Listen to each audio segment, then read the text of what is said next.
Hi, I'm Matt Sargent. Today I'm going to stop and remind you to stop and eat the roses. Yummy.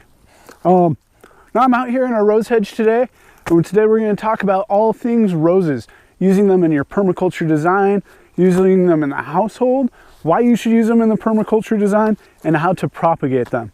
You can see we're here in a hedgerow. We're in the exterior side of one of our fences. We have edibles and things we want to protect from livestock and wildlife on the other side of the fence. We know that this fence won't last forever. We've planted a row of roses on the outside. Roses, depending on the variety, can grow 7 to 10 feet tall and the same width. Roses traditionally, long before permaculture, have always been used in hedgerows because of their beautiful, when I say beautiful, I mean beautifully effective. Don't handle these guys without gloves. Only an idiot would do that. That'd be me almost every other day. I'm not making fun of you. Oh, yeah. Yeah, but these, that rose petal went down the wrong pipe. All right, good now. Yeah, but these stems are just covered with thorns. Make almost an impenetrable mess. Even the deer and elk don't really challenge the roses. Because of that, they also make great habitat for smaller animals, rabbits, birds, etc. And they're a great insectiary plant. So the rose fills the role of a shrub in your design, as well as an insectiary and kind of a hedge plant. So those are some of the ways you can use it. I oftentimes like to use them to plant a ring around another tree that I want to protect.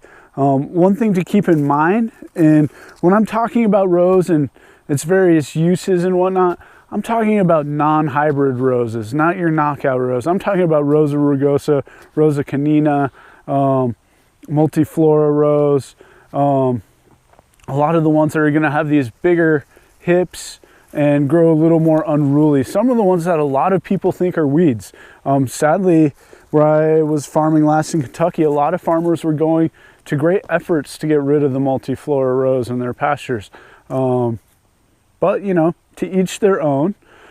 I think it's a very useful plant. One thing to keep in mind when designing with rose is it is obviously in the family Rosaceae. R-O-S-A-C-A-E-A. I can't spell off the top of my head. The correct spelling is below me about a second ago. But a lot of the other edibles that collectively as humans we depend on, apples, pears, even aronia, hawthorn, they're all in the same family. So when you're designing, make sure you don't end up with a monoculture of the same family. Make sure that you have plants of other families, because even though this attracts a bunch of good insects, it can also attract pests that might be problematic for your roses or for your apples or pears and your roses. But as far as stacking function with roses, they're also edible and medicinal. L.D. the Pliner in 1st century BCE recorded 32 different medicinal uses for roses. And I'm not going to get into all the various uses for them and ways to treat. That's something that you should consult an herbalist or a doctor for, as there are some counterindications, like if you're breastfeeding, you probably shouldn't use certain parts of the rose at certain times. So, but rose has been cultivated for thousands of years, and that's probably because as a species, we depended on them, not because they had beautiful flowers, but these hips are very high in vitamin C, which is, as we all know, very good for you. And, you know, in times of famine, you could actually eat this. More commonly, it's used in tea or in tinctures. I currently have a melomel, that's a fancy word for a fruit mead going, that's got a blend of rose hips and hawthorn berry.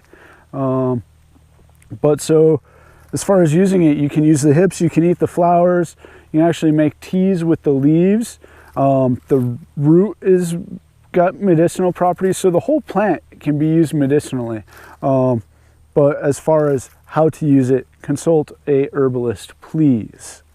That is by no means me. If you're coming to me on YouTube for medical advice, stop what you're doing now and call a real doctor, maybe even 911. But yeah, so we've covered using and designing. As far as propagating, the first and simplest way is to crack open this, pull out all the seeds, which you would have to do if you're going to dehydrate it to make tea anyways, and then you can just plant the seeds.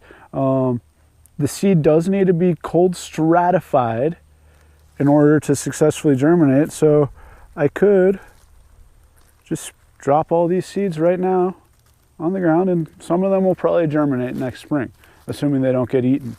But if you're not ready to plant them right now, and now is when you're collecting hips for winter to make teas or whatnot, dry and clean the seeds, and then they need 3 to 4 weeks of cold stratification.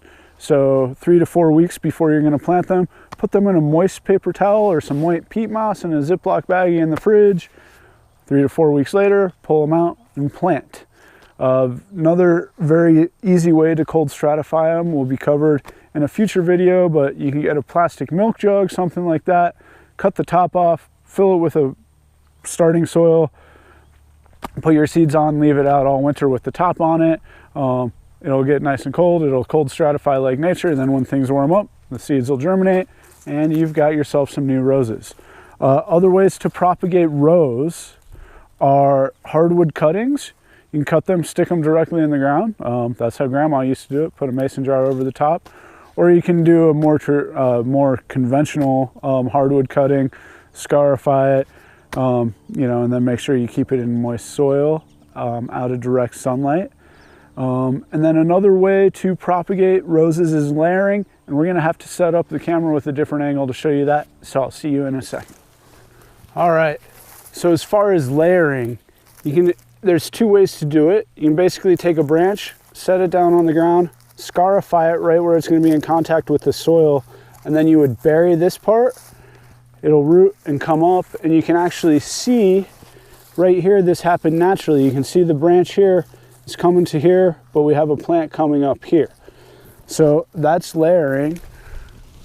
Or if you don't want to dig stuff up later, you can take a plastic bottle like this, and let me reposition just in case you can't see that.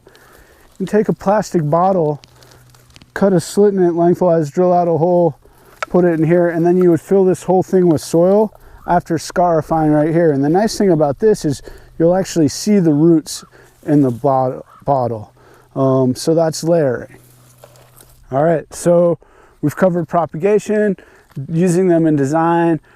Some of the uses, like I said, it's very high in vitamin C, but if you really want to get into the medicinal effects of the roses, consult an herbalist. And the other thing is you can use it to woo women, which is great. Roses, not rose hips. But real special women will be more impressed with hips. That said, we want to hear what's going on with you. Let us know what you're thinking, and let us know how things are going. Until next time, happy growing.